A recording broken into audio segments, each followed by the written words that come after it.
Guys, welcome to the Limitless Ones podcast. I'm here with my good friend Mikayla. Mikayla is a nutritionist local to the Barrie area, just outside of the Barrie area. She's an amazing individual with an amazing background, and she has a company called Groundwork. Yep.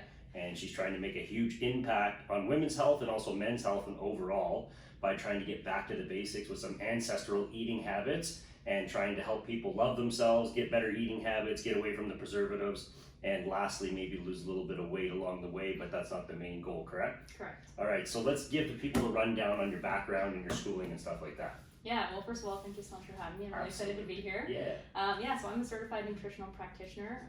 So I went to the Institute of Holistic Nutrition. It's a school out of Toronto. They have a couple different locations.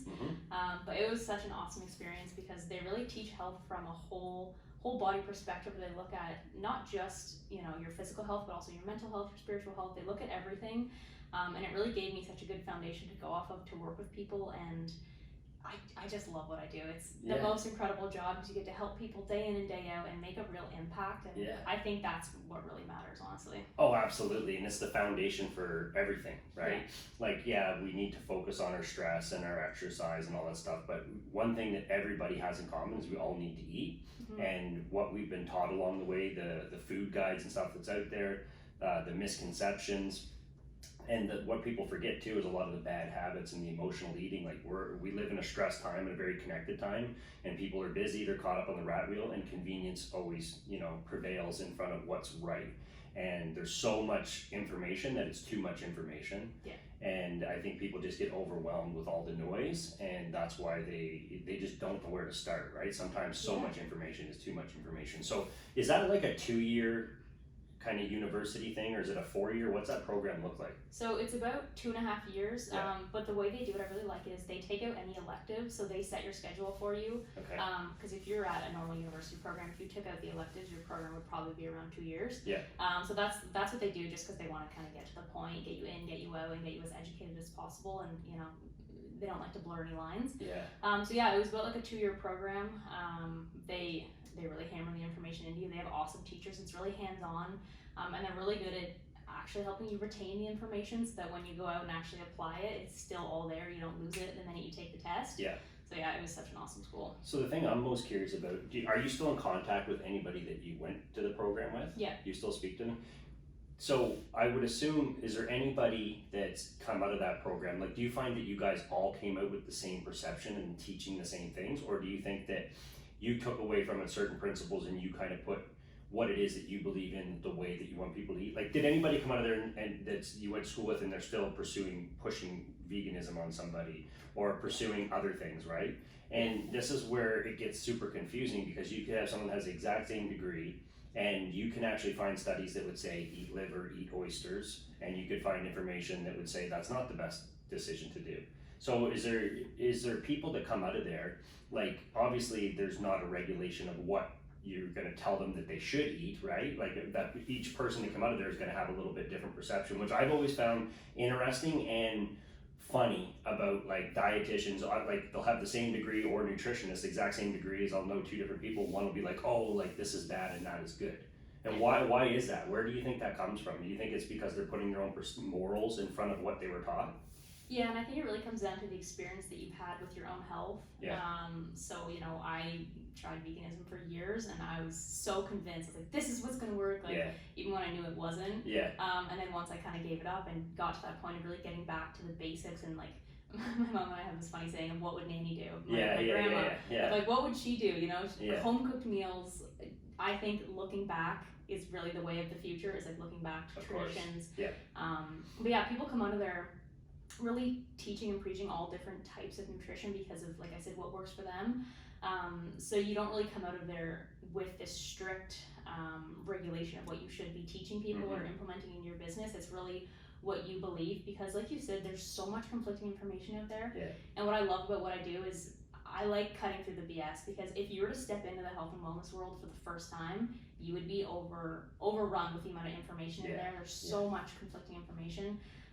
So I like to kind of have the opportunity to cut through the BS and get to what really matters, and not based on trends or fads or what's going to make me money. It's based on true health and getting back to that point where, like I said, you look back to traditions because that's what works, and you look at it from a biological standpoint.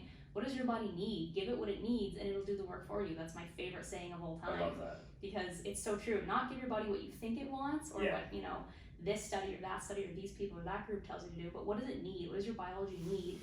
Give that what it needs, your body will do the work for you. Yeah, I absolutely love it. Yeah. Right? And it's funny because we've come so far with technology, and there's a lot of things that we did in the past that weren't right. Like obviously people like thought that smoking was okay and drinking when you were pregnant was okay at one time too, right? But we've gotten to the point where technology takes over, but yet like you're exactly right. When you look back at like some of the eating habits they knew back then. Like even if you look, this is very interesting, like even if you look at like packs of wolves, the alpha male that has to do the fighting, when they kill an animal, they go in and eat the liver and the heart and the kidneys and the pancreas and whatever. They know that. So how is that? It's obviously instinctual because of how they felt. They know where the minerals are at in the body, right? They know where the nutrients is at, and they need those nutrient dense organs because they're the ones going to do the fighting, so they need him to be super healthy. So like just instinctually, obviously they knew what was, and we've got so disconnected. I remember watching, reading a article, I forget the gentleman's name that did nutritional studies on the native people, and where he found no gum disease, like they didn't really brush their teeth. Western Price. Yes, and then he went on and found like no cancers in their blood, no cholesterol issues, and all he does is like, all they eat is like whale blubber, seal, and they're basically carnivores, right? Yeah, they drink the blood. There's no vegetables up north in Ontario or in Alaska in the middle of winter, right? So like, they're drinking the blood, they're eating seal, like giving the babies raw seal when they're cutting it up fresh because obviously the bacteria. And the interesting thing is, the one that really impressed me is there's no vitamin C deficiency. So people are like, oh, you gotta get vitamin C. Well, I think when you're not eating as many carbohydrates, you don't need as much vitamin C anyway, but there was no vitamin C deficiency because they were getting it from the whales would eat the algae, I guess, off the bottom of the ocean. They were getting it through the animal-based product, right? So I always thought that was super interesting, and that's what, when I first started watching what he was doing, I realized, I was like, oh, okay, like this is a huge disconnect between like you have to eat a certain amount of vegetables and fruit, which I'm not saying you shouldn't, I think you should, and you would agree that too. But there's other ways to do things than what we've been taught, right? And I think that's kind of part of what I find so interesting about what you're teaching, and it's very refreshing because I agree with a lot of everything that you're saying, right? And I feel like when I watch a lot of the online fitness coaches and what they're teaching, it's so disconnected from what we really need as humans to thrive, not just to survive and lose a few pounds and have a six-pack, but to really thrive and to have high energy and to be connected to the earth and to be vibrating. And I think a lot of people think of that as just a spiritual thing, like vibrating at a certain level. But I think like people don't realize eating dead food, like it has no energy, not just mineral, it might have macronutrients to it and it might have a little bit of micronutrients, but it's not vibrating. It's like been in a box sitting on a shelf for so long, right? Preservatives and well, that's what, if you look at the diet of the average person, like, not to keep talking, I have so many questions for you, but there's times where I drink Starbucks coffee, which is subpar, but it's a lot better than Tim Hortons. But there's been times where I could go to Tim Hortons and get a coffee in the morning, it'd be 8 a.m., right? And I would walk in and I'd look and half the donut rack was empty. I'm like, dude, it's like, people have been up for a few hours. So like, people are having a double, a Boston cream, and a cigarette, you know, and driving to work and pissed off, stressed out. Wondering why they feel so crappy all day long. Blood sugar through the roof, crashing back down. Little pancreas and beta cells are doing everything they can to try to produce enough insulin to control the blood sugar. pH levels all messed up. And like, people wonder why they don't feel good. Right? It's crazy. So what we're going to talk about today, one thing I want to jump into is a little bit about your history as a child growing up, because you have an interesting farming background and amazing parents. Your mom's a special person that I've met personally. And I want to talk about that, and then I want to talk about what really led you to get super passionate about, because I know you struggle with your hair, your acne and bloating and different things like that, which that's what really makes you special, because that passion's what's going to carry you through and make it that it's not always just about being a job or a career, it's going to be about changing lives. 100%. So you grew up on a farm. Right? Farm. Right? It's a potato farm. Like hundreds of acres. And your dad was just a hard-working man. And you have a beautiful outlook on your father, which is refreshing as well, right? Like, he seems like, I've never met your dad, but it looks like you have a lot of respect for him. Absolutely. And he's like a hard-working farm boy, right? Oh, absolutely. And just putting in the crazy hours. And you guys grew up, did he grow potatoes? Like, your whole life since you grew up, and then they produced for like grandfather, father for Lay's chips or something like that, correct? Right. So it's like a 3 generation.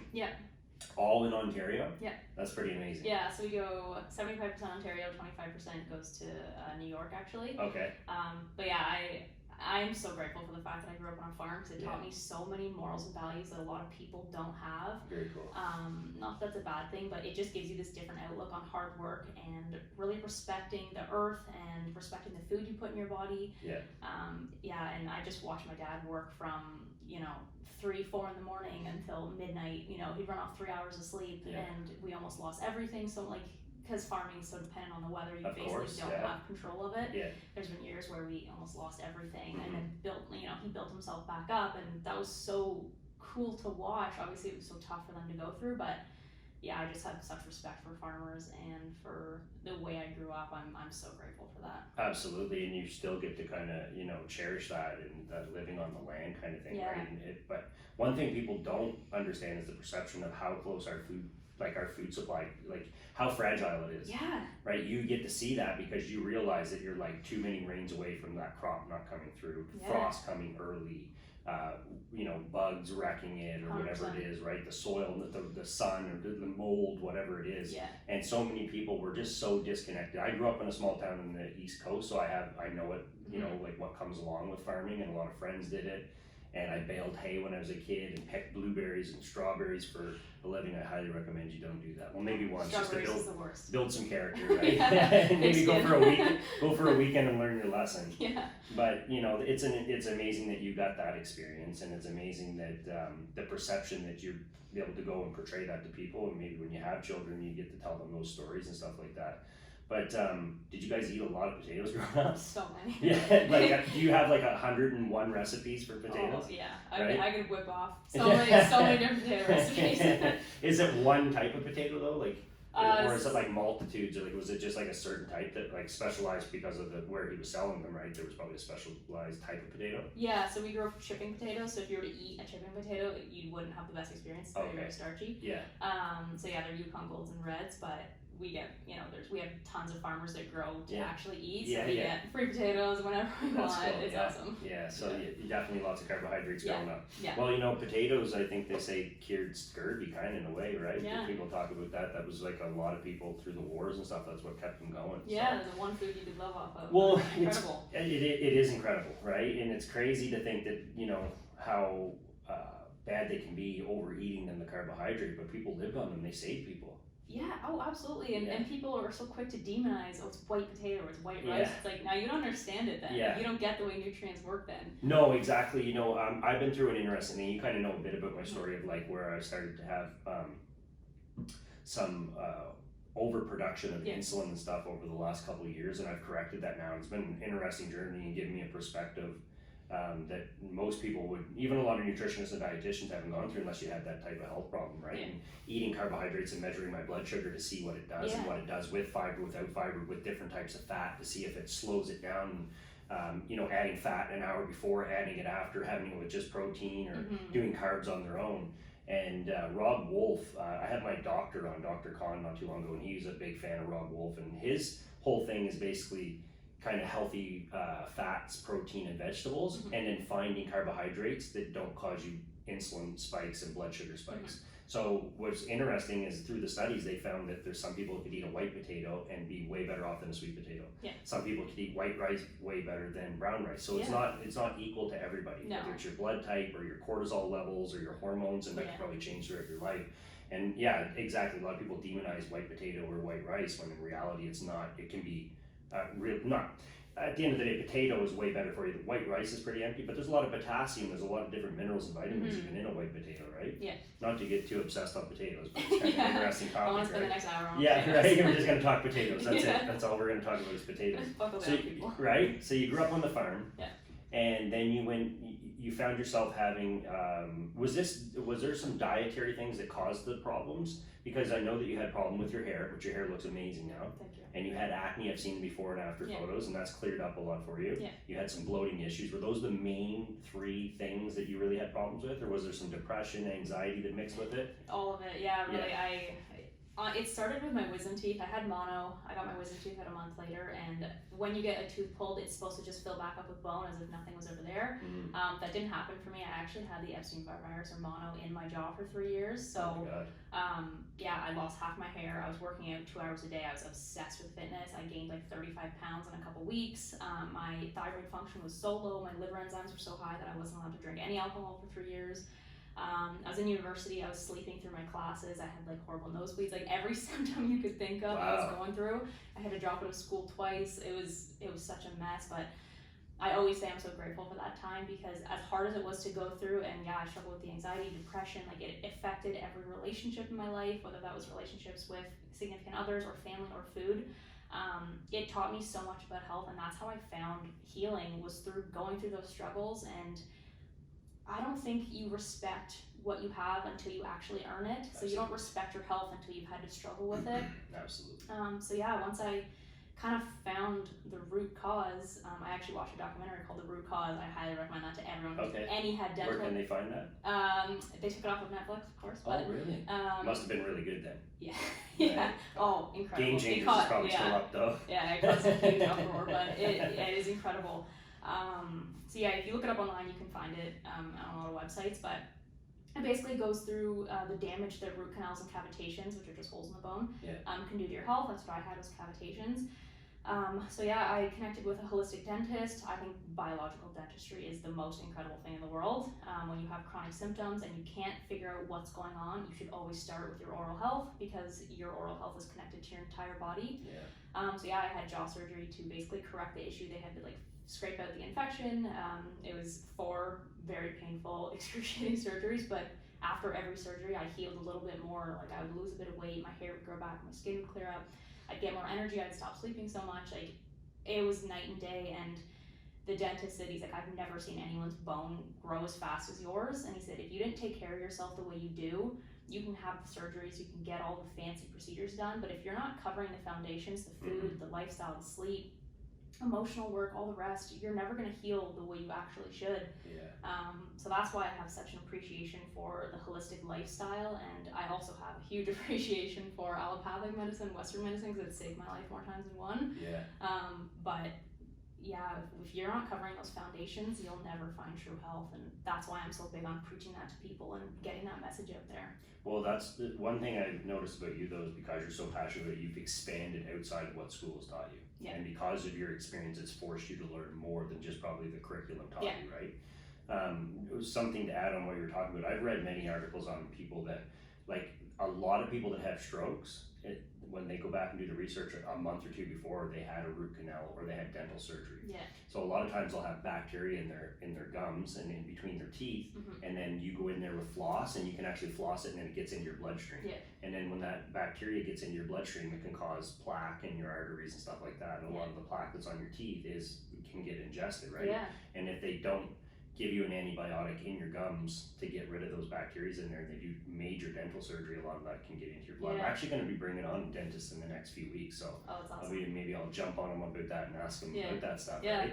But it's there's many cases about that where people will have mini strokes after dental surgery because of the bacteria that was in there, and it causes the problems, right? It's incredible. Well, you got to think, like, that's pretty unnatural and a very invasive procedure. And all the food that we ingest gets stuck in our teeth, and a lot of people don't floss properly, and they're not using like a water pick, which like to wash it out. They're not cleaning their teeth properly, and you're eating multiple times a day, and then that gets in there, and you got to think, it's just how much bacteria it's harboring, right? And then you do dental surgery of some sort. You know, it's a lot of people that are probably suffering right now and have no idea that it's just like literally right there, and they can fix it, right? And it's right under your procedure. Right under your nose, literally, right? That's hilarious. So after you had all these problems, was this was in school? No, this was much before school. Much before school. So by the time you got to school, though, were you still having some symptoms? Because you were saying you were sleeping through some of your classes. Yeah, so that was when I was in university. Okay, that's University of Guelph. And I was sleeping through my classes, that's why I had to drop out. And then I was gonna go to IHN. I was so set on it. This was during my health issues. I was gonna go to IHN, and then I chickened out. I don't know why. I guess it just wasn't the right time for me. Went to another university, same thing happened, and that's when I ended up needing the jaw surgeries. And once I fully recovered from that, I was like, okay, if that's not the world's way of telling me, you better damn go be a nutritionist, then this is your time. So once everything was all sorted out, that next September I went to IHN, best decision I ever made. Amazing, and you're just getting started. You got a whole career ahead of you, right? Like you're just gearing up, and it's exciting to see. So let's jump in to what you think is the biggest issue with the things we're being taught about food, right? Because like I think one thing you do is it's complicated what you teach, but it's very simple. Yeah. It's complicated to somebody that's not educated. I've spent a lot of time I've become obsessed with nutrition and fitness and ancestral eating and, you know, the sun and grounding and, you know, salt and to do with blood pressure and LDL and HDL and cholesterol in the body and what really comes out of egg yolks and saturated fats and different things, and all from my personal experience, right? And heart health and calcified arteries and all these things. And one thing that you're teaching is a very large amount of it that I just think that we need to hear more of. And, you know, and I love about the ancestral approach and organ meats and, you know, and you've said to me before, if you had oysters once in a while and a little bit of liver here and there, like you almost don't even need anything else, right? No. Maybe some magnesium or something like that you might not get, or iodine that you might not get in other things, but minimal amounts. So like when someone comes to you, and whether they have hair loss, acne, bloating, is there like an approach that you start with everybody? What does that look like? Like somebody comes to you and they're just not well. They have a multitude of different things that are going on. They might even have things going on they don't even know that, because they've had it for so long, they don't realize what feeling normal or huge. Feeling great. They just don't know, right? They're like, oh, well, I don't have energy, and you know, they don't know they're full of inflammation or no sex drive, or they're not going to the bathroom correctly. All these things. So, like, what does that look like when someone comes to you? Usually step one is always gut health, because it's absolutely foundational. Your gut health is connected to every system in your body. So usually we'll tackle gut health first, and not in the way of just taking a probiotic. I think that's such a cheapskate way out of it. It's really about rebuilding your intestinal lining, focusing on eliminating, if any, those foods that are really irritating, and often that comes down to foods that you often don't think of, like cruciferous vegetables, which people, you know, tout so highly as these health foods when really they can cause a lot of damage. And focusing on these really nourishing foods and a couple key supplements, but I'm really big on food-based supplements. Getting outside into nature, breathing through your deep breaths through your nose in nature is the #1 way to repopulate your gut microbiome. I don't care what anyone says, you are exposed to millions of bacteria out in nature. The more exposure you can get to different environments, whether that's a waterfall, a hiking trail, a body of water, whatever it is, that's where you find true health, is connecting to nature, especially for the microbiome. But that's usually step one, and then depending on the client's issues, we'll kind of hop into other things. So liver health is huge. Your liver has over 500 functions in your body, and it gets overburdened so quickly because it does everything from thyroid health to, you know, your metabolism, to all of it. Everything's interconnected, so you really have to focus on giving it a bit of extra love first before you can tackle these other things. And going in the right steps. So like gut health is basically always #1, and then we hop into liver health, and then, you know, mineral status, and then maybe it's emotional work or whatever it is. But you have to tackle things in order, because if you go from 0 to step 5, you'll never gain the benefits, or you'll burn out like that and you'll quit. Absolutely. Let's jump into the gut health, because gut health is like, I feel like it's super popular, kind of like gluten is popular, kind of like, you know, different types of diets are popular. Like people talk about gut health, and it's you know, kind of mainstream, and you hear people laugh about it and joke about it, that it's over, like, you know, your gut health isn't over important. So like it's over pushed information, and sometimes that's true. And I agree with the probiotic, and I agree with the outdoor, like all the research I've done all points to that. But one thing I don't hear a lot of people talking about, like they talk about the good bacteria, but they don't talk about the overgrowth of bad bacteria. They don't talk about candida. They don't talk about like if you're throwing a probiotic in and then smashing a McDonald's hamburger with all the preservatives in that food, I don't see how you're going to allow the good bacteria to grow. And I don't think people realize that, like, their intestines are full of bacteria, their gut lining and all that stuff. There's bacteria that are in there that are meant to digest your foods down, right? And when you get overgrowth of these bad bacteria, is there an approach that we ever discuss about knocking that down, or is the goal to just start, like, because if you're not over consuming sugar, then eventually that bad bacteria is not going to be able to survive anyways, right? If you're changing out some of the foods, and like that's what I've always found interesting, is that how can a bad bacteria live in there and overgrow, but the good bacteria is dying off? Is it because of like what they need, like a prebiotic that the good bacteria needs for the probiotic to feed off of? And like, is there an approach that you do, or is it just changing the habits? Eventually those bad bacteria will kind of starve themselves off. Is that the approach? Yeah, and a lot of times it has so many different root causes, but people, you know, you categorize bacteria as good and bad, but I think that's BS. There's absolutely a time and a place for these bad bacteria, like candida and other, you know, yeasts, etc. I think it's way more about balancing your bacteria, repopulating your gut microbiome, and diversifying. That's number one, is diversifying. Like I said, give your body the tools it needs. It'll do the work for you. It's not about starving things off. If you cut sugar 100% and never touch another gram of sugar again, yeah, you'll see a bit of improvement for this long. And then things will come back because that's not natural. Your body needs glucose to function. Are we talking processed sugar or just like honey, fructose? Both.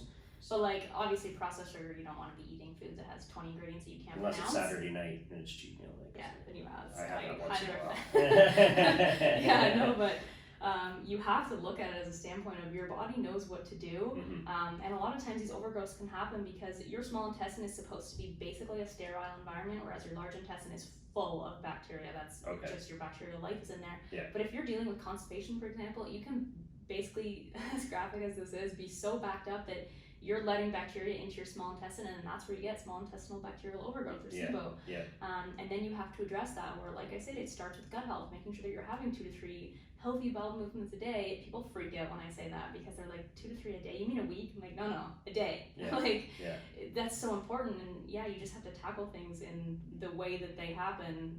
Otherwise, you're just going to end up, like I said, back in these fads of, starve off this or kill this, when this war mentality around our body and our health has become so popular, when we don't need to be demonizing every aspect of our health or every symptom. I think you should look at your symptoms, this is getting a bit off track, looking at your symptoms as a blessing, because if your body's not communicating with you, you have no idea what's going on. So you need to listen to it and see it and be like, wow, thank God that I'm experiencing these. Otherwise, I would have no idea that there's deeper issues I need to address. Okay, so there's 2 things I really want to jump into. One, you mentioned about cruciferous vegetables that might not be like, are we talking like broccoli and cauliflower and things? They're very hard to digest. Like anybody that has Crohn's colitis can't even, they can't have it, right? Like it's really rough. Unless it's really well steamed or something like that, then it's a little bit better. Yeah. So I think just, they're okay to have, you just don't want to over consume them, right? No. Like it's like people like make that like their lead of their nutrition, and that's chicken, not rice and broccoli, but I don't remember the last time I had a cruciferous vegetable, no joke. Yeah. Like, I don't touch them because I don't find a purpose for them. Yeah.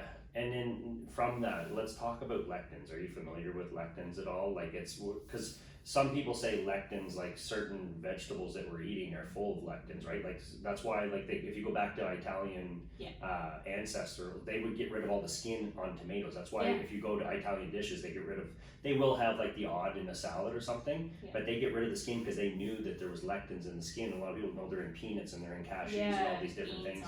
And in beans, like, well, that's the thing, like a lot of people think beans are like this amazing thing, but if they're not prepared 100% correctly, they're very hard on your body. There's actually, if you ate raw beans, there's lots of them that would kill you. Right? Like people, like, that's what's funny, and we're going to talk about plants being toxic, because a lot of people don't believe, like they think that plants are harmless, when in reality there's so many plants that would kill you out there, right? And what about leaky gut syndrome? Is this like part of like gut health, or what is, because if you think of leaky gut syndrome, it sounds pretty simple. Like there's obviously some of your gut is leaking out into your body and poisoning your body. Yeah, so it's such an important thing, and I think everyone has, especially in our day and age these days with the environmental toxins and pesticides and all the rest, everyone has some degree of leaky gut. It's just how well you can manage it, because your intestinal lining, you should think about it like a cheesecloth or a piece of mesh. It's very tightly woven, and the only thing allowed through it into your bloodstream are broken down nutrients. So your proteins are broken down into single amino acids. Those go through your intestinal lining into your bloodstream. You use them for energy.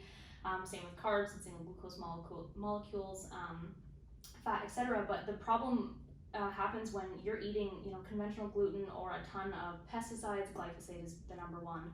Alcohol, etc. You're punching little holes in this mesh lining, so you're getting bigger gaps in it. So instead of the single amino acid profiles leaking through and you getting the benefits from it, you're getting whole protein molecules, which then your body sees as a foreign invader. It attacks it every time you eat that. Your body's like, oh, we're ready for this. Like this is something that we shouldn't be having.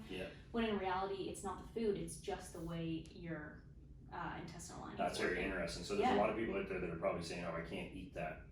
When it's really not the food, it's because of the leak. It's because of the way that the body's leaking. It's leaking into your body. Exactly. It's what you're caring for your gut health. And like you said, gut health is such a popular term right now, but what is gut health? That's what I mean. That's why there's a lot, like you hear people that like fitness influencers and stuff that will come out and like kind of attack it. And it's like, well, it's like this over push thing. And it's like, well, yeah, there is some truth to that. But at the end of the day, it's still like, it's good that if someone actually researches and does some research. So let's talk about what people can do. So what I practice daily is I have sauerkraut with 2 meals a day, awesome. Right? And it's non-preservative sauerkraut. Sometimes I'll have kimchi. I try to get out into the woods. I grew up in the country. When I say, like, I had Kyle on here the other day, he's like, I grew up in a small town. I'm like, bro, you grew up in Innisfil. It's not a small town. Yeah.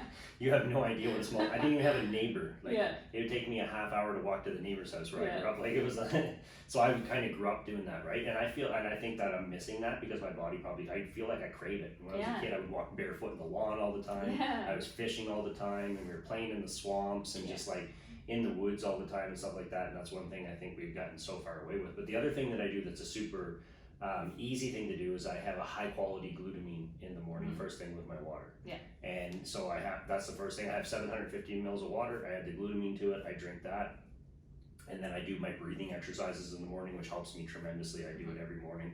I think that, a lot of disease is lack of oxygen when you research it. So I do breathing first thing in the morning. I start it calmly. It helps me control my cortisol spikes in the morning.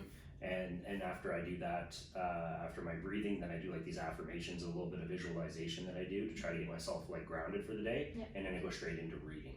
That's awesome. And then I love to have my coffee while I'm reading, and it's what I do. And I actually add, there's a product called, made by Laird Hamilton, who's a surfer, and he's an interesting person, big time coffee drinker, and it's just basically a dried coconut powder. So instead of using like milk, which I think you would agree, milk's not that bad as long depending on how you use it and how much of it you use and stuff like that. But I add that, and then I have a little bit of grass-fed butter and coconut oil, not because it's micronutriently rich, but for me, with my blood sugar issues, anytime protein I still get insulin spikes with. Vegetables a lot I will too, but when I just do the fats, I have nothing in the morning, so I'll do that. And obviously I think it helps with getting some ketones in my blood, so I feel stable for that first little while, and I'm able to be super mentally focused. This is something I just started doing in the last year, and I don't think that like the bulletproof coffee trend is like what people make it sound to be, but for me it works really well, and I actually just really enjoy it. So that's kind of how I set up my morning, and then I feel like my stomach's so, like it's just so set up for the day. Yeah, exactly. And then my first meal I have is always bone broth, which I'll have about 250 mils of high quality grass-fed, grass-finished bone broth. Perfect. And then in that I have grass-fed beef, and then I have pasture-raised eggs, and I have a little bit of spinach, but I cook the spinach in the bone broth, so then it's not so much, it's not so hard on my body. And then sauerkraut, and usually like a gram of sea salt with it. And that's, and then what I try to do is by 1 o'clock always have at least 3 liters of water. And that's how simple it is. And then in the middle of the day now, you see the olive oil sitting over there? That's like that's my lunch. I just take a couple swigs out of the bottle, and sometimes I'll throw the amino acids in there. And that's really all I eat in the day, and then I don't eat again until like 7, 8 o'clock at night. And it's working for me. Yeah, that's the thing, is you have to find out what works for you. You have this incredible morning routine, like that is spot on. Couldn't get any better than that. But you have to find what works for you. And if that works for you, that's awesome. And that would work for a lot of people. 100%, right? And I found now, like if I was to say 11 o'clock have a piece of fruit, it would throw me off for the day. Because it's like an increase, and if I start eating carbs, I have to continue to eat carbs because of how my body reacts. Because you know your body best. You want to hear a crazy thing? I said this on the podcast with Dr. Khan. So this was going back about a month ago. I wanted to experiment because what I would do is I would eat like 50, 60 grams of carbs, wait 2 hours, measure my blood sugar to see what would happen.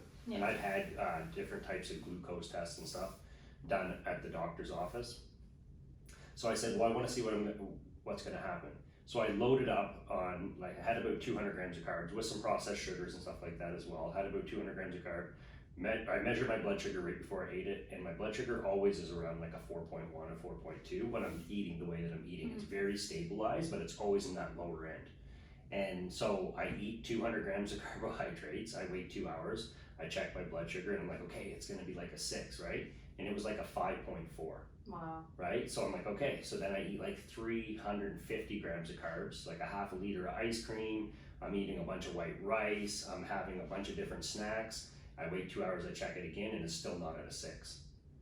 And so then I eat like another, so that night I had almost 1,000 grams of carbohydrates, right? And my blood sugar still would get to a 7. That's crazy. That's how fast, not only am I producing a ton of, so what the tests come back from the doctor is I'm actually not producing a lot more insulin than a regular person. We thought that I was not hypoglycemic, it's hyperinsulinemic. where you're just producing insane amounts of insulin and it makes you sick. And we thought, well, maybe that's what you got too many, but it turned out that there wasn't that much. There was it was more insulin than normal, but not like an extremely dangerous amount. It was my ability to store insulin and turn it into glycogen from glucose at an extremely fast level. And I think that came from years of bodybuilding, because you're eating 800 grams of carbohydrates a day, right? And it would be crazy for a nutritionist here, but even when I was bodybuilding, there was times where we would use insulin. Because you're using it, because you're eating so many carbs, your pancreas can't keep up. So you're trying to decrease the load on your pancreas. So I guess my body just got super efficient at it, and it was messed up, and now I'm trying to correct that, right? It was a health issue. So it's crazy to go through what it is that I went through. So back on gut health, because this is something that, you know, we always want to keep it simple. What would be a few tips that you would say? Go out into nature, get walking in nature, and just breathe. Walk through the woods.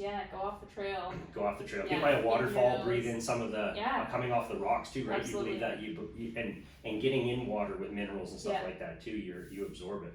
And then would you recommend most people to try adding glutamine into their? That's probably like the number one most used supplement on the magnesium. Because it purely heals your stomach, like the lining of your stomach. It's the main amino acid. Back that mesh lining. It's like the most abundant amino acid in your body. So good quality L-glutamine. Getting us into nature. Fermented foods is huge. Sometimes you have to go slow with those. If you go into like a cup of sauerkraut a day, you're gonna have pain. That's you gotta work your way up. I usually recommend starting with a tablespoon or two of good quality sauerkraut, kimchi, kefir. That's awesome. Basically just any fermented foods.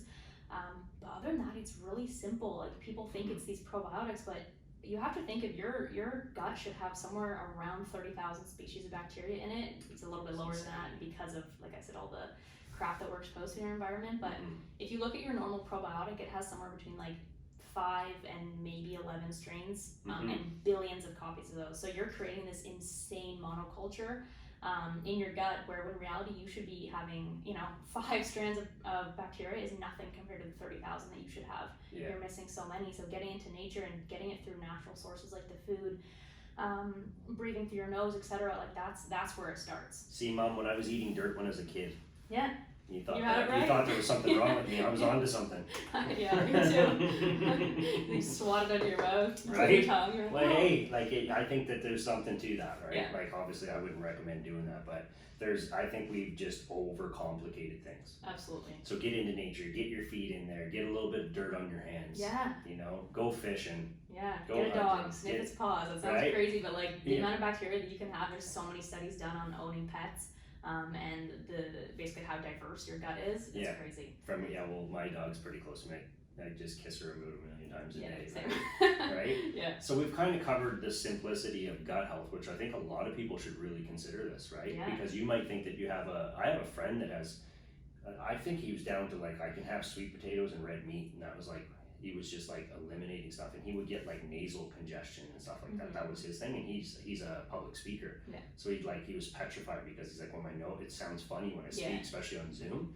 And so like, obviously he could probably correct that. Maybe that's his problem. Maybe it's not even the food. Because how do you have that many allergic problems to all those different foods? No. And let's talk about allergies. Like everybody's allergic. I'm not allergic to anything. I'm just maybe like negative people. I'm allergic to that. But stay out. But like with me, I sometimes wonder it's because I grew up like, well, my mom always used to say when I was a kid, she couldn't keep me out of the butter stick. I would just like grab the butter stick and take bites off it, right? And you're just like, and I remember my mom always saying like that her grandfather, like they would cook like bacon in the morning, he would dump like the bacon grease right on his pancakes.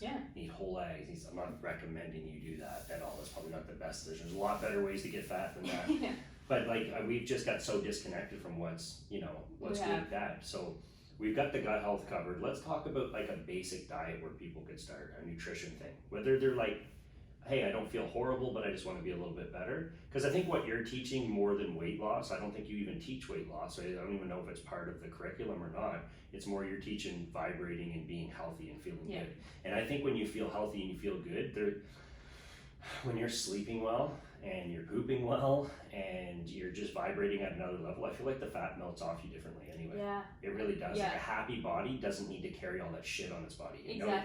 There's a certain amount of trust it has that it doesn't need all that. There's a certain amount of fat it wants to hold because it's like it wants to hold that. But I think that just our cortisol, people are like so stressed out. There's all this cortisol, their estrogen, progesterone, their testosterone is messed up. and you know the cortisol is messed up, which is messing up their insulin, and their gut bacteria is messed up. Like I think most people are beating themselves up, like not knowing why they can't put down the Snickers bar, not knowing why they can't stop drinking so much alcohol, why they have to like. There's a lot of people out there that make their lunch and then won't eat it and they'll go get like something else because they want that, because it's like a sense of like something to look forward to, they're craving, right? And so like I think a lot of it isn't that people don't know what they need to do, it's more like the emotional support of like getting past that couple months of like those bad paradigms. So where I know that you're like how you kind of start, so we've got the gut health figured out. If somebody couldn't afford your services, which we'll talk about what it is that you teach, but where would you just tell them to start? Like what is it? Because there's so much information out there. I would say get back to basics. Ask your parents, what did you do when you were kids? Ask your grandparents. Your grandparents are a wealth of information, whether you realize it or not. Get back to the basics, real food. Get away from the trends, the intermittent fasting and the veganism. Like, you know, some people love it and that's great, but when you look at biology and the way your body functions, the way it uses energy, just get back to basics. Have a nourishing breakfast. Make more meals from home. Skip the drive-through. And like you're saying about people not being able to give up, you know, the Snickers bar, it's because they're looking, you know, at step 10, which is nourishing your body and knowing exactly what to eat, but they're not addressing step 1, which is go to the basics, like go right back to the beginning. Why do I crave this? It's probably your blood sugar. It's probably your gut health. You can't expect, you know, step 10 without doing step 1, and that's why I always say weight loss is the last guy at the party to arrive. You have to address all the other people, all the other things before that happens. Where to really start is just cook more meals from home. Buy a cookbook. I have the New American Cookbook. It was published in 1941. It has 3,000 recipes in it. You can find anything you want in that cookbook. Just get back to the basics. Cook more meals from home. Experiment with a few ingredients that you've never used before. Get back into more animal products, which I know that will ruffle a lot of feathers, but the way your body uses protein, if you're going to use a plant protein, the bioavailability of it is so low, it's somewhere around like 50-60%. So if you're having 10 grams of protein from beans, you're getting, 5 grams, 6 grams. But if you're having a steak that has 20 grams of protein in it, you're getting 20 grams of protein. Your body knows exactly what to do with it. You eat it, you digest it, you absorb it, you assimilate it, done. So just like I said, get back to basics. Cook more meals from home and appreciate the food you're eating, and thank the animal, thank the ground.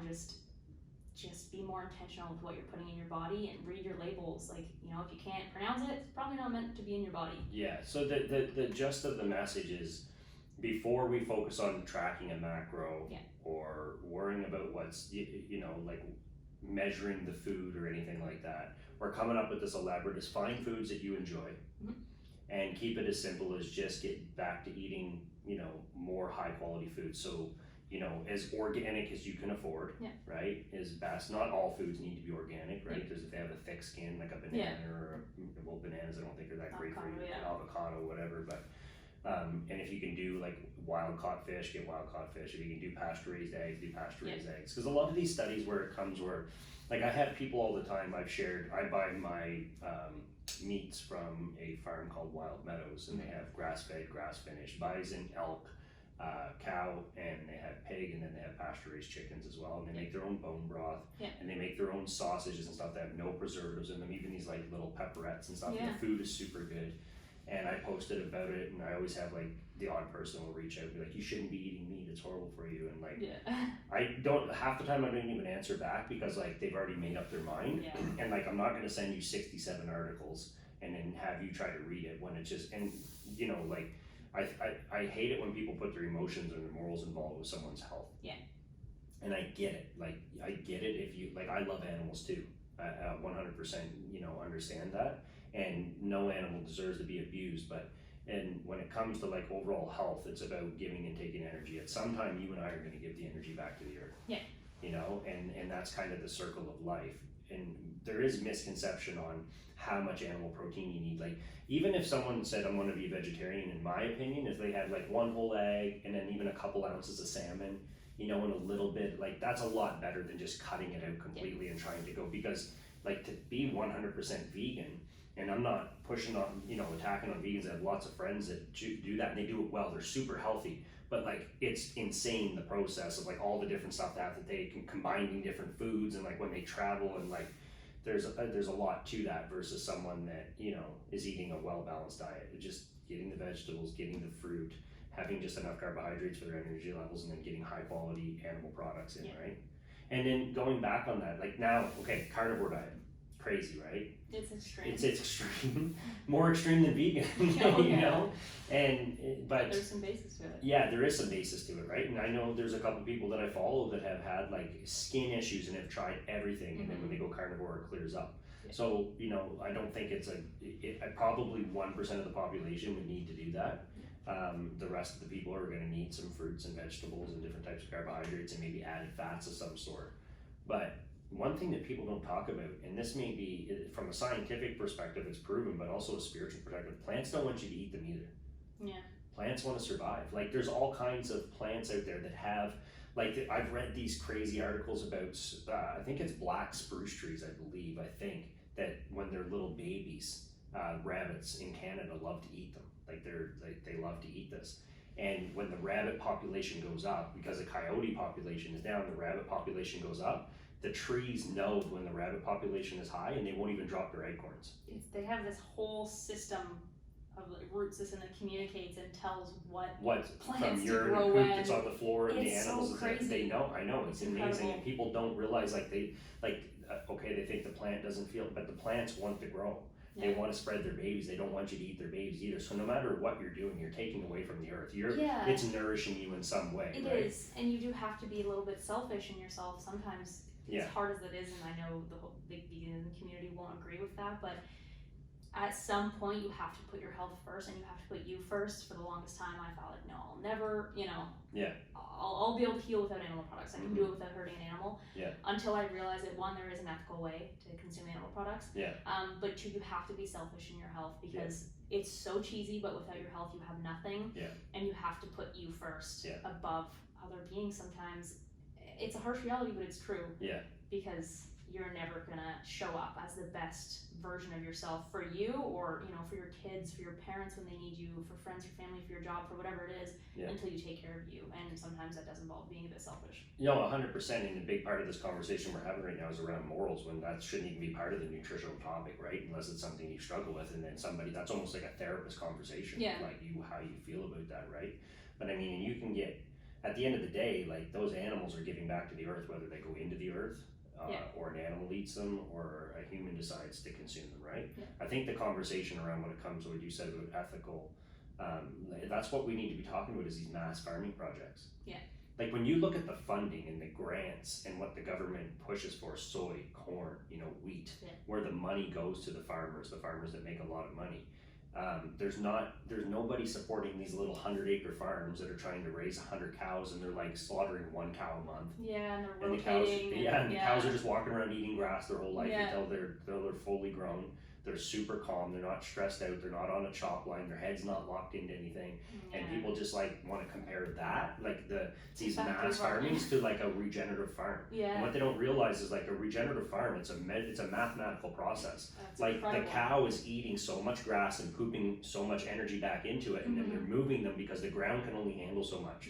Like when you go and eat all these, like if we were to completely switch everybody to a vegetable diet, we would all die. I think so, because I don't even know what you'd be putting into the ground to get the iodine back up. Like the agriculture is so overstripped that there's hardly any. When you go buy a green pepper from the store or a red pepper, there's barely anything in it. I know, it's like it's so stripped. Like that, and people don't realize, because they're just like mass producing these things, right? Like there's nothing in them anymore. Now, if you go out into the countryside where there's never been human population, and you start a garden and you grow it, it's gonna taste different. You're gonna feel that. If you go pick a tomato or you pick a cucumber and you eat all those foods, and you have a wild caught animal from the woods, if you did that for like a month, you would, and you were getting your feet in the ground, you'd feel so different. Superman. Superwoman. Superman. Superman. But it's like, it's so true, because I mean, and you go into these grocery stores and they're so colorful and they're so bright, and we all have to consume them, and there's still obviously some merit to it there, and there's still some nutrients in it, but it's not what it was meant to be. No. You know, and that's part of what the problem is too, is like you have to realize that like the quality of the food you're buying, like a lot of people can't afford to go and shop at some of these organic stores, so they're going to Walmart. Yeah. You know, and what do you like when you buy a chicken breast? First of all, I don't really eat much chicken anyway, but I'm more of a red meat and salmon and egg guy, but I do love chicken. It's just like they say, like you know, there's no such thing as a big chicken, right? I'm always trying to get bigger, so that's a joke. The nutrient profile is right? slim. It is pretty slim, but you got to think like when you're these massive farms and factory farming, like what are these animals like? First of all, like they're stressed out, so God knows, does that affect the biology of the animal? And then what are they being fed? Like what is that made up of? Yeah, you know, GMO feed. 100%, because what a lot of people don't talk about is like everything that you are now is completely regenerated from what it was 10 years ago. Like your skin, your eyes, everything's regenerating itself, and that's why I'm such a big fan of regenerative health. Yeah.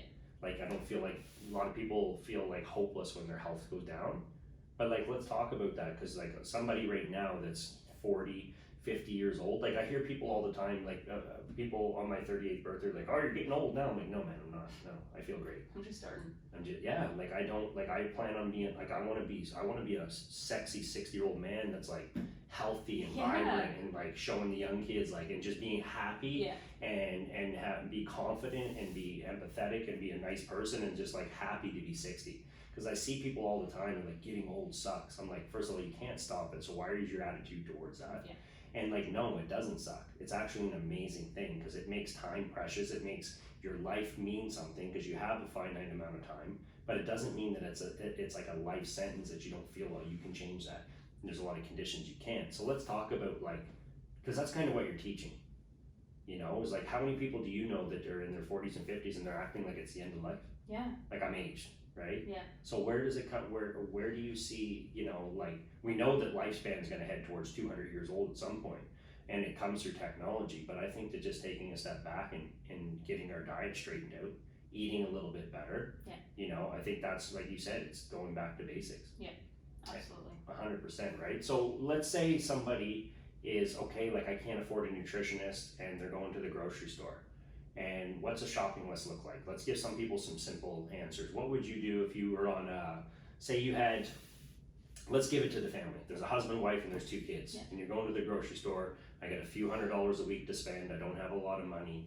Where would you start with them? Like, what would that look like? It doesn't have to be in specific, but what would you see them spending their money on kind of thing to help the whole family? Because that's 4 mouths to feed, right? Yeah. Yeah, I would really go towards, like I said, basics. So liver is it is the most nutrient dense food on the planet. They call it nature's multivitamin because it's so incredible for you.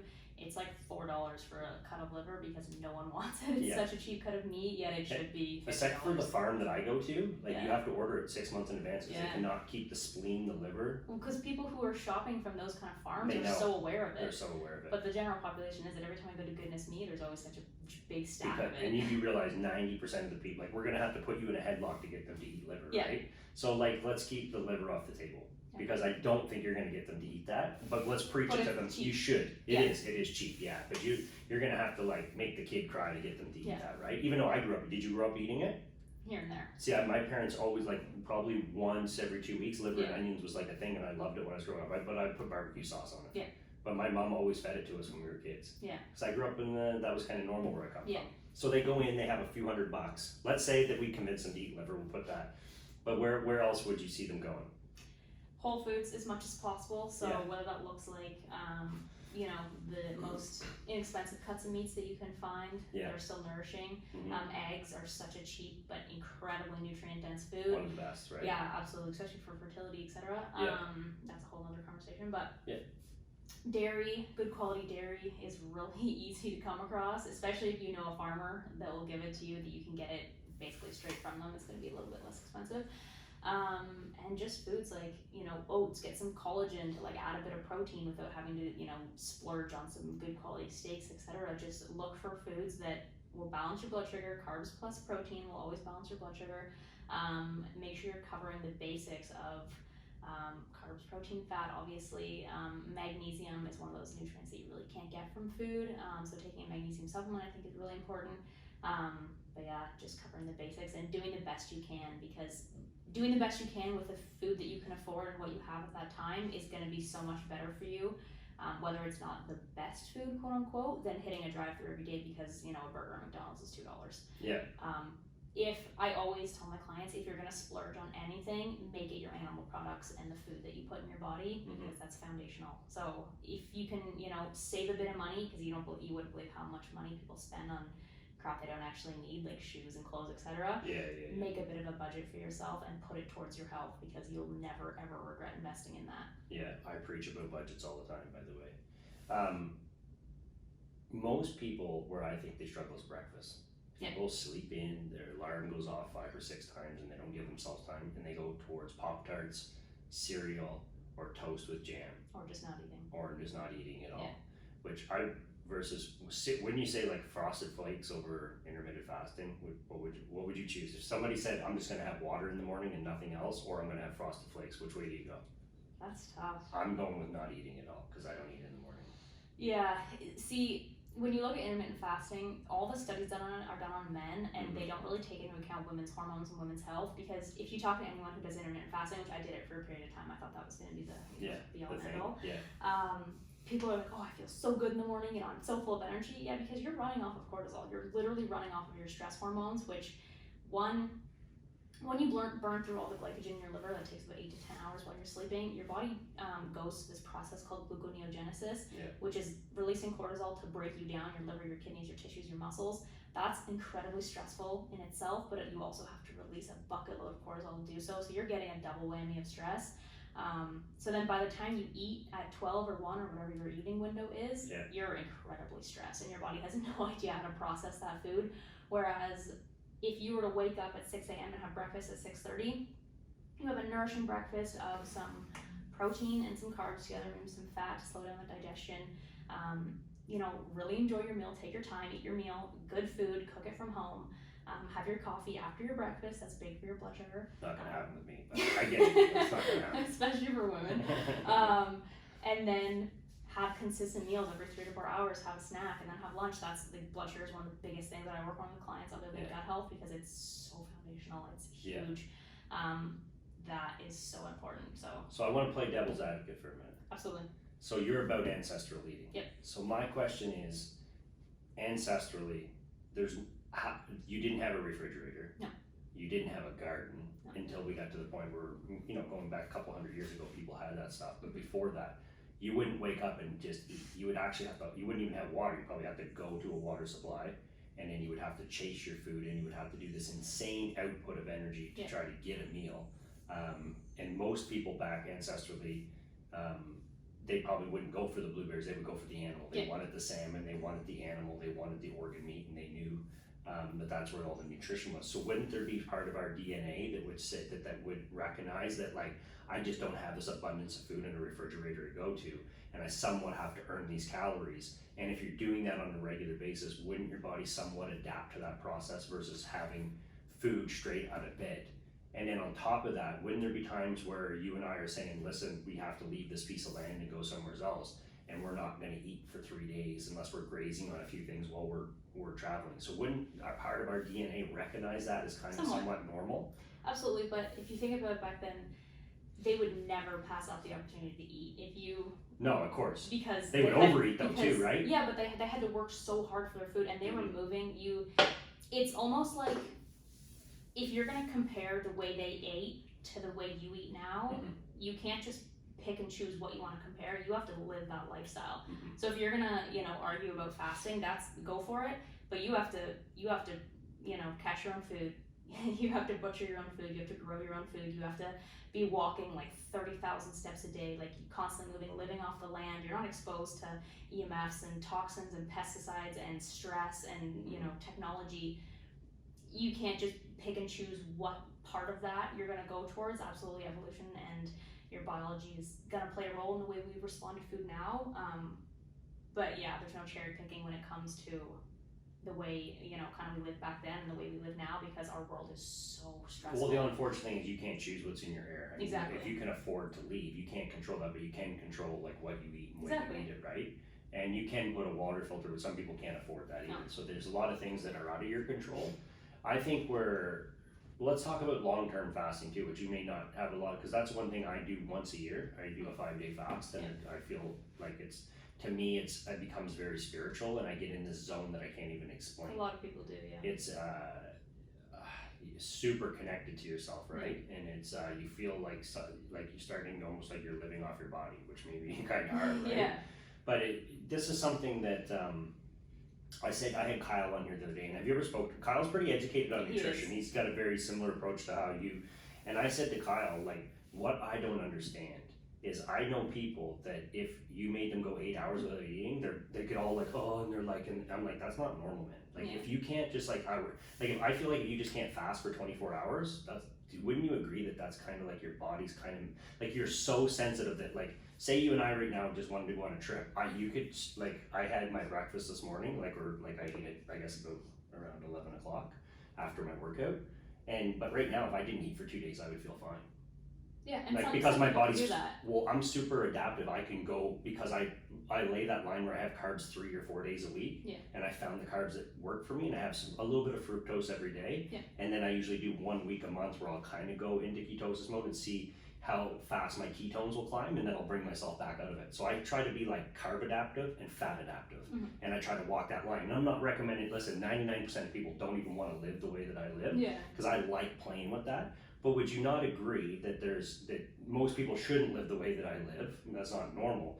But what I'm saying, wouldn't you say there's something a little bit incorrect, that if you can't just go a day without eating, and you're like, your blood sugar's crashing, you're moody, and you're sweating, and you're kind of upset, and you're angry, that's a very unstable place for your body to be, because you're so dependent on, I have to eat every 3 hours, else I'm gonna just crash.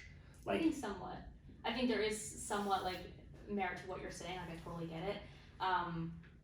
But when you look at it, like I say, especially women are way more sensitive than men are when it comes to food and blood sugar and hormones. We need energy to be able to produce, because when you're depriving your body of food, your body's automatically going to turn towards these life-saving functions, like keeping your heart pumping and your brain functioning, and in this fight or flight state. So you kind of pull energy away from those non-essential, quote-unquote, functions, such as your reproductive system, perfect digestion, sleep, etc. So being able to go a day without eating, a lot of people, maybe you should be able to do that, but I personally, if someone told me, you need to fast for 24 hours, I'd be like, I'm good, because I know I feel good off fueling my body. I know eating every 3 hours is how I feel incredible, and it gives me strength and stamina, and it keeps my mood stable, and that's what works for me, and that's what works for a lot of people, especially women. And if that works for you, going a day without eating, then fill your boots. That's awesome, because you've put in the time and the work to figure out what works for you. And like you said, you're the 1%. What works for you might not work for other people. Of course, yeah. But I think nourishing your body and giving it what it needs will always win. I think that'll always win out, and unless there's like a war or something. Yeah, and if that looks like going a day without eating, we'd all be so much. I'm gonna win, by the way. I'll carry you. I'll be on your side. Yeah. No, but I think nourishing your body, whether that looks like eating consistently, or whether that looks like to you not eating for a couple of days and giving yourself that time. And there's a ton of research around the spiritual side of fasting. Nourishing your body, whatever that looks like to you, will always win out. Absolutely. Well, and there's a bit of a scientific side to it too, but it's so mixed, and it's not the best reviews, and on producing serotonins and different things like that, right? There's a lot of things with that where, long-term fasting is something, and I feel like it is. I mean, if you go back through history, there's all the different cultures did it. Yeah. And then there's around this thing too, where there's a lot of talk and there's a lot of studies done that when you're sick, there's a reason why your body doesn't want you to eat. Yeah. And as an organism that's trying to heal itself, food isn't one of the things it needs to heal. Yeah. It needs air, it needs sun, and it needs water and rest, right? Food isn't part of what an organism needs for it to heal itself. It has everything in it that it needs to heal. Yeah. And I think where a lot of people coming from, the fasting side, which I don't fast really because I have fat in the morning, but I don't really eat in the middle of the day. I have my coffee, and then it's 3 or 4 hours, and I eat, and then I don't eat for 8 hours, but I just drink olive oil in the middle of the day. So in my mind, I'm I feel like olive oil is such a good fat for you. Yeah. I'm like, that's what my body's using through the day. Like that's what my body is regenerating itself with. So I have this kind of like, and I can feel it when I drink it. Like I'll be a little bit hungry and I drink it and then like I feel fine. Yeah. And very much stabilized. But like there's a reason why our body carries fat, no? Yeah. Oh, absolutely. Right. Especially for women. Right. So like, is there a part of it like if you had the same amount? Okay, this is a question. Maybe you can answer this. If you're 12% body fat, right? Let's just say you're 15% body fat and you have that fat and you stay the same body weight and same body fat for 10 years. Is your body burning off that fat and replacing it, or does that become like a toxic fat that your body's holding? I think the way... Is there science with that? I don't know. There definitely is, because your fat cells are basically your toxin storage cell. Mm-hmm. That's where you store your toxins. That's why when people who lose weight really quickly feel really crappy. Yeah. Because you're releasing so many toxins. Yeah. But especially for women, you have to have that fat content, because without it, that's why you see women who compete, bodybuilding or bikini, etc. Has so many problems. Yeah, they lose their period a couple months before their competition because their body fat's gotten so low that they're in this fight or flight stress state where all of their nutrients are going and all their energy is going towards, like I said, these life-saving functions and away from reproduction, because you can live without a reproductive system any day. You can't live without your heart or your brain functioning the way it should. Yeah. So having that fat on your body, whether it's for 1 year or 10 years, your body's constantly regenerating itself, but either way it's serving a purpose. Yeah. No one is supposed to be 2% body fat, 5% body fat their entire life. That's so unhealthy. Yeah. Unless you're... But maybe once in your life would be good. Yeah. Because I don't know, like I kind of like, I break these things down in my head sometimes outside of the scientific window of like, well, wouldn't it be healthy at least once in your 30s to be like super lean and to just like get it all out and like let's regenerate it again and then fill it back up slowly again? Like I don't know if there's any science behind that. I haven't read any articles, but like it kind of like that just makes sense to me that maybe like at least maybe once every 5 years we should get down to like 4% body fat and then bring it back up. Yeah. Maybe that's not healthy. I don't know. Because wouldn't it be a natural? Men handle it so much better. Yeah. I've been in the fitness industry and the bodybuilding world for so long, and I've seen so many girls ruin their body, like wreck it. Oh yeah. Like wreck it, and then I've seen so many of them come out the other side and they gain like 30-40 pounds and they're doing 2 hours on the Stairmaster and it's such a mess, right? Because they didn't go into it right and they didn't come out of it right. But you can do it safely. Yeah. You just have to know how to, like if you're in the fitness world, I always say to people there's 5 gears just like a car. Mm-hmm. And if you're going to be in fitness competitions, you should be in 4th gear all the time. Yeah. Getting ready for a competition shouldn't be a life-changing event. It means you drop like 50 grams of carbs a day and you turn your cardio up 10 minutes and then you're on your way to getting ready for it. That's basically getting ready for a competition. As you get closer, the cardio goes up a little bit and the carbs go down a little bit, right? Maybe the fat increases a slight amount to replace some of that energy. But that's like but some people it's such a lifestyle change and that's where it becomes problematic, right? They do it like in 16 weeks and it becomes super unhealthy. Absolutely. So overall, you're not a fan of intermittent fasting? No. Not a fan of fasting? No. Like I had my doctor in here last week. He said that intermittent fasting, there's no health benefits that he has seen that studies to it. That's like there's no proven science, but he uses it because when they're doing surgeries and they're doing he does PRP injections and all these different surgeries. I don't have time to eat, right? So for him, it's about an energy balance and focus balance, and that's what it is for me too. Yeah. It's like I've done very balanced carbohydrate diet as bodybuilding that you gotta have carbohydrates to put on a lot of muscle. And I always was so anti like keto diet or anti like low carbohydrate diet. And then when I implemented it into my life where I'm still eating carbohydrates, but I'm eating like double the fat that I ever ate before. And the protein's kind of the same, and I'm using just enough carbohydrates to keep my glycogen somewhat full, but not like overspilling in any way. Mm-hmm. And that's what I had found for me that's like life-changing after like 2 decades of eating a certain way. Of just like more of a balanced approach to like switching to where it's at now. And what I find amazing is before, if I went to shift gears, like I was getting ready for a bodybuilding competition, as I would drop my carbohydrates, I would just feel worse and worse and worse. And now I could do 500 grams of carbs today and then no carbs tomorrow and I'd feel fine. Mm-hmm. Where before, like if you didn't eat carbs tomorrow, if I just took your carbs out, how would you feel? Shaky. Yeah, right? So for me, like I could eat 200 or 300 grams of carbs today and feel fine but I have to keep eating carbs. Like if I ate carbs now and waited 8 hours, I'd be like, I gotta eat, right? Yeah. But it's funny, once I sleep, I kind of reset. And that's what I liked about it is because there's times where I'm so focused on work, I'm on calls, I'm running around, and there's a lot of stress in my life, I wanted to feel stable. I didn't want to be to the point where if I'm like, oh, I feel my mood changing and how I'm treating you based on how my blood sugar is. Yeah.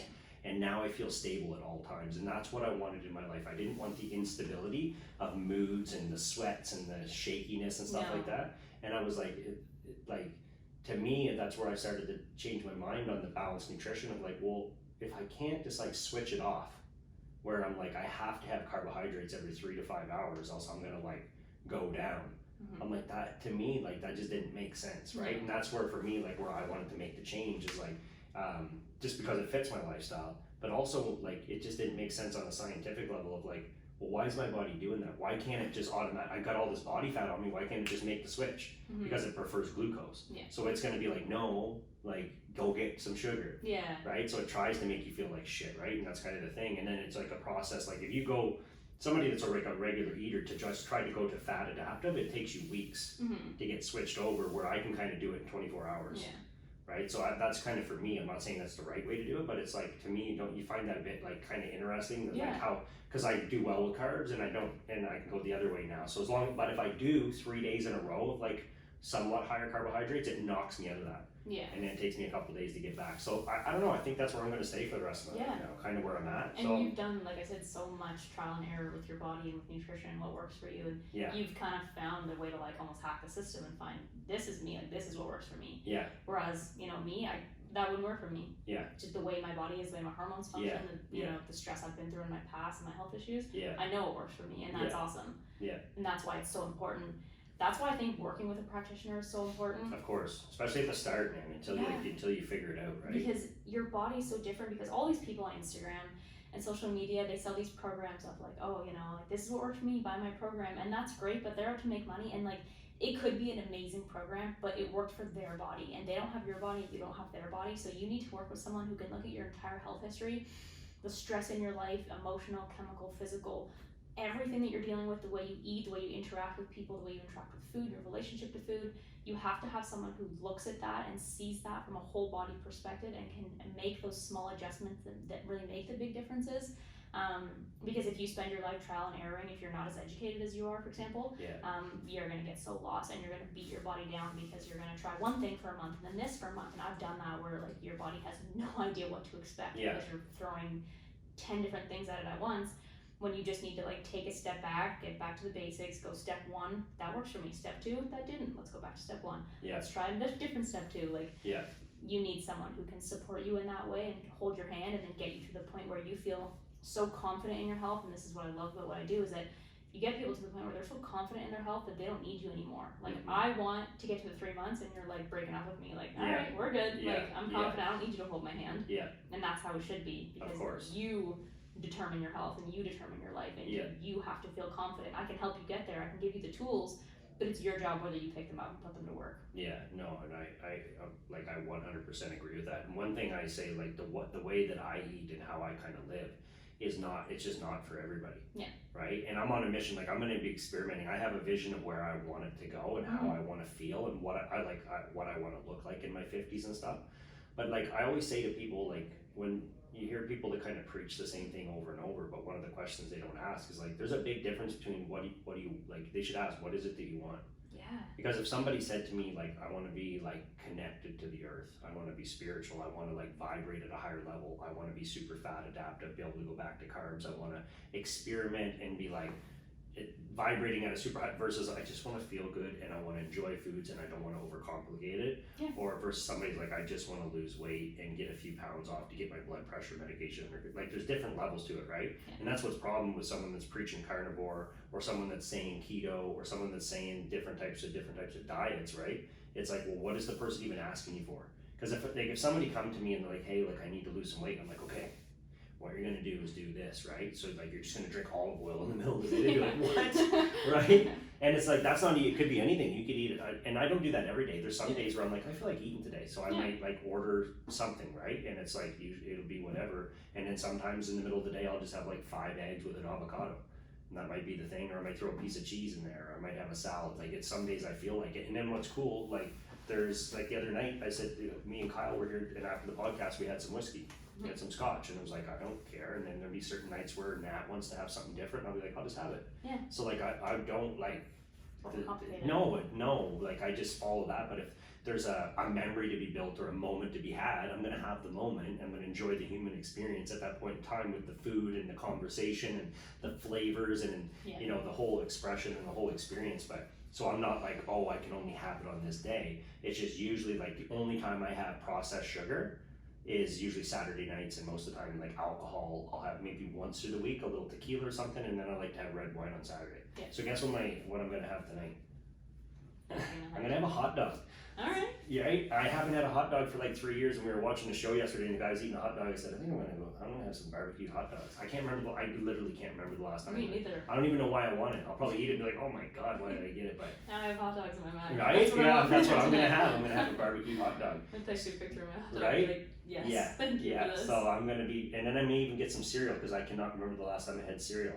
And I'll probably feel horrible after I eat that stuff. Not about myself, not emotionally, just like every time I eat it, like on Saturday night, we always do something a little different. Like that's what I did last Saturday. I made homemade gnocchi. Nice.